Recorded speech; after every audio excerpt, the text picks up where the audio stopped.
Halo, perkenalkan nama saya Stifrani Gloria Teu dengan NIM 2150 2030 711051. Jadi saya akan menjelaskan tentang Internet of Things sebagai penilaian ujian tengah semester dalam mata kuliah Bisnis Digital kelas JD dengan dosen pengampu Bu Mirna.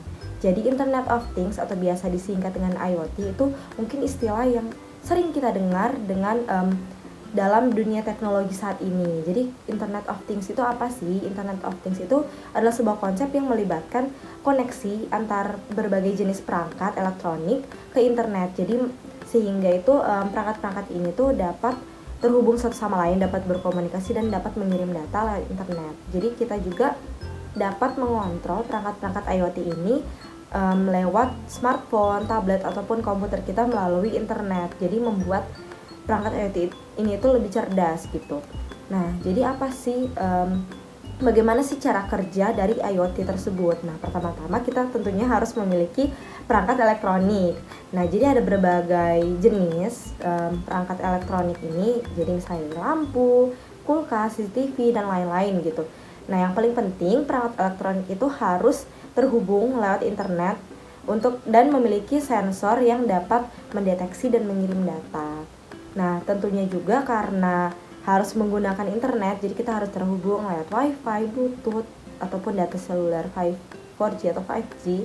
Jadi koneksi internet itu memungkinkan perangkat elektronik ini itu mengirim dan menerima data secara online. Nah, selanjutnya itu ada banyak juga perangkat IoT itu yang dilengkapi dengan sensor. Jadi sensor ini tuh komponen yang bisa ngedetect berbagai macam informasi, misalnya dari suhu, kelembapan, gerakan, cahaya dan lain-lain. Nah, dan informasi yang dikumpulkan oleh sensor ini akan digunakan untuk mengambil keputusan dari kerja perangkat IoT tersebut. Nah, selanjutnya juga biasanya perangkat IoT ini juga memiliki perangkat pusat seperti misalnya cloud atau perangkat keras yang terhubung ke internet yang mengkoordinir perangkat-perangkat dari perangkat-perangkat IoT ini. Nah, terus dan selanjutnya itu tentunya kita kan mengontrol perangkat-perangkat IoT ini lewat smartphone, tablet gitu.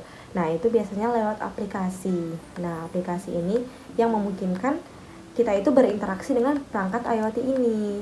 Jadi kita dapat mengontrol perangkat ini gitu, menerima data dan melakukan tindakan lainnya untuk perangkat tersebut. Nah, dan mungkin saya ingin jelaskan sedikit tentang, mungkin berikan contoh dari penggunaan IoT ini. Jadi misalnya dari lampu ini kan, ada lampu pintar, sekarang itu sudah banyak lampu pintar. Jadi ada lampu yang kita itu bisa kontrol untuk matiin, nyalain, ngatur kecerahan cahayanya, bahkan itu bisa ngubah-ngubahin warna itu lewat smartphone, lewat misalnya aplikasi smartphone gitu. Jadi udah ada lampu pintar gitu. Dan selanjutnya juga ada CCTV pintar yang kita bisa pantau dari jarak jauh. Nah, mungkin cerita sedikit. Jadi teman saya itu ada yang dia kan ngerantau dari luar Jawa ke Malang. Tapi dia punya rumah di sini. Nah, orang tuanya kan ingin mantau juga kan, takut karena dia itu tinggal sendiri. Nah, terus jadi pasanglah CCTV pintar ini. Nah, itu dia bisa gerak 180 derajat. Jadi view-nya nggak terbatas ya. View-nya lumayan besar, lumayan luas. Nah, terus selain itu bisa terhubung ke smartphone. Jadi orang tuanya itu bisa memantau rumah dia itu yang ada di Malang dari luar Jawa. Itu kan sangat jauh ya.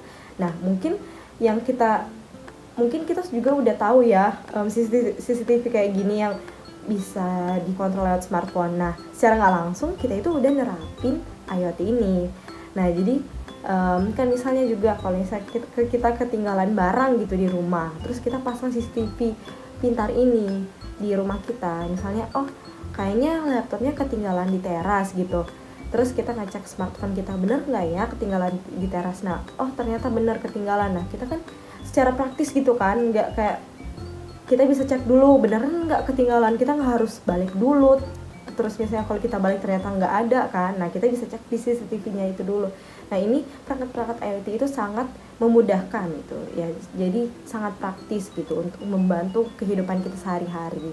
Nah, jadi kan memiliki banyak manfaat. Jadi berbagai jenis perangkat IoT juga dengan berbagai fungsi yang ada pastinya memiliki manfaat-manfaat yang berbeda kan. Nah, walaupun IoT ini memiliki banyak manfaat, tapi tentunya juga ada tantangan um, yang harus kita atasi dari perangkat IoT ini. Yang pertama itu adalah keamanan data. Jadi kan kita menggunakan itu lewat internet.